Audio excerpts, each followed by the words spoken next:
We're now joined by Kristen Fuscarino, who is Executive Director of Garden State Equality. The website is up. Kristen, good to see you again. Steve, thank you so much for having me on. It's good to see you.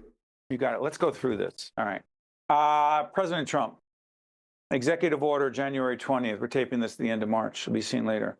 Executive order states that the federal government only recognizes two genders, male and female. The State Department removed X gender option on passports.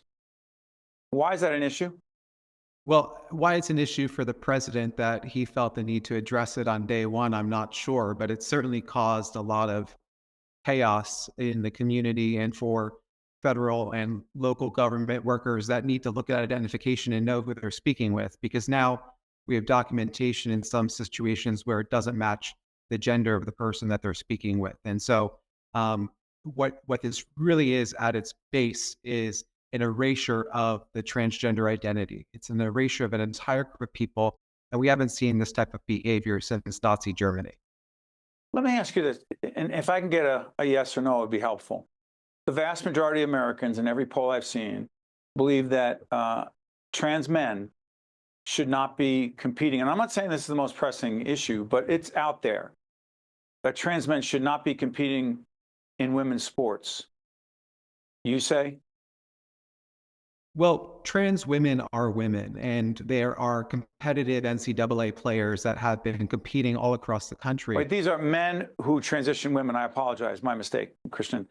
And Yeah. they've been competing for a long time, but the president, and he's not alone in this, argue they should not be, that it is unfair to women, born women, to compete against men who have transitioned to become a woman.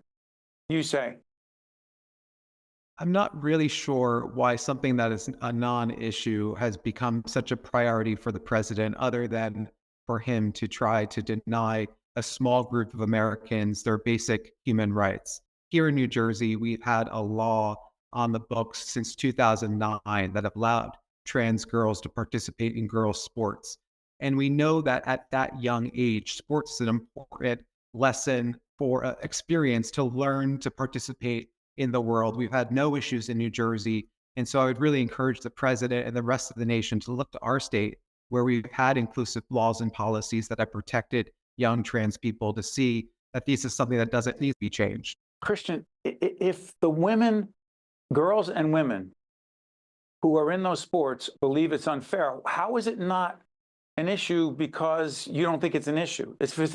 If it's an issue to them, is it then not de facto an issue? If they think it's unfair. I'm not sure who thinks it's unfair, but what we know from a sports competitive advantage, that there is no advantage for trans women participating in sports. In fact, the small group of trans women that even participate in women's sports are not, taking home every gold medal across the country, every national championship. So we know that there is no significant advantage, and we know that through studies. That's why the NCAA's policy was inclusive of trans women participating in their sports, because they had the scientific data and they saw that there was no competitive advantage. The president signed an executive order banning transgender citizens from enlisting in the U.S. Armed Forces. Pentagon memo revealed that service members, quote, that have a current diagnosis or history of gender dysphoria will be processed for separation from military service. You say? Oh, Steve, I can't imagine a worse group of individuals to attack than those who sign up to defend our basic freedoms in our country. These are individuals that are not required to serve, but go out of their way to ensure that they're able to keep the protections that we have in this country and to defend democracy around the globe. And so why we would deny that group of people the right to serve in our military is beyond me. It's un-American. And my heart goes out to every trans service member who's currently serving, who doesn't know how many days left in their service there are.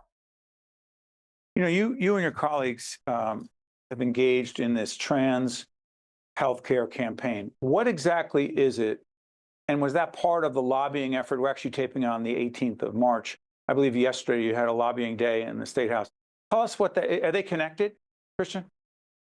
We've got some great protections in New Jersey, the New Jersey law against discrimination. We have a legislature that has backed numerous bills that have brought protections to the transgender community. And we have a number of executive orders that have protected transgender New Jerseyans. We want to really codify those executive orders in the law, especially now with what we're facing at the federal What does that government. mean? Explain to folks what codifying means. Yeah, so executive orders that are issued by the governor of New Jersey have an immediate effect on the individuals that executive order is, in this case, helping transgender New Jerseyans access healthcare. And so we want to codify that by turning it into a law. We have the legislature's support, and we hope that we can get that bill signed before the end of the Murphy administration. Let me ask you this. And this is an effort to try to avoid being self-serving, but in the mid-'80s, I think you know, well before your time, in the state legislature, as a member of the legislature, I sponsored legislation that was called the Gay Rights Bill. And all it did was say that you couldn't discriminate against people in housing and employment based on sexual orientation. It took 7 years for that legislation to become a law. Are we going backwards? I think that we just need some political courage in the legislature. And part of Lobby Day in Trenton was going around and showing legislators that there are many New Jerseyans that support this type of legislation and bringing in individuals who will be directly impacted by these laws. So we had a lot of young people share their experiences with legislators, and we are hopeful that that will give them the courage to get behind these bills and make sure that they're on the governor's desk before his term, with the uncertainty of what could potentially happen in this gubernatorial election. You hopeful? At the end of the day, what I know about New Jerseyans is that we may disagree on many issues, but the majority of New Jerseyans believe in equality. We've seen that over the last 20 years of this organization existing. And so, whether you're a Republican or a Democrat, what we've seen is New Jerseyans just respecting and loving their neighbors, no matter who they are or how they identify. Christian Fuscarino, Executive Director, Garden State Equality. Thank you, Christian. All right. Thank you, Steve, for having me on. Be well. You got it. We'll have you again. I'm Steve Adubato. That's Christian Fuscarino. We'll see you next time. New Jersey is home to the best public schools in the nation. And that didn't happen by accident. It's the result of parents, educators, and communities working together year after year to give our students a world-class education, no matter the challenge. Because parents and educators know that with a shared commitment to our public schools, our children can learn, grow, and thrive. And together, we can keep New Jersey's public schools the best in the nation. Also brought to you by Hackensack Meridian Health. Keep getting better. Horizon Blue Cross Blue Shield of New Jersey. EJI Excellence in Medicine Awards, a New Jersey Health Foundation program. Eastern Atlantic States Regional Council of Carpenters. The New Jersey Education Association. PSCNG, Powering Progress. Seton Hall University, showing the world what great minds can do since 1856. New Jersey's Clean Energy Program, lighting the way to a clean energy future. And by the New Jersey Economic Development Authority.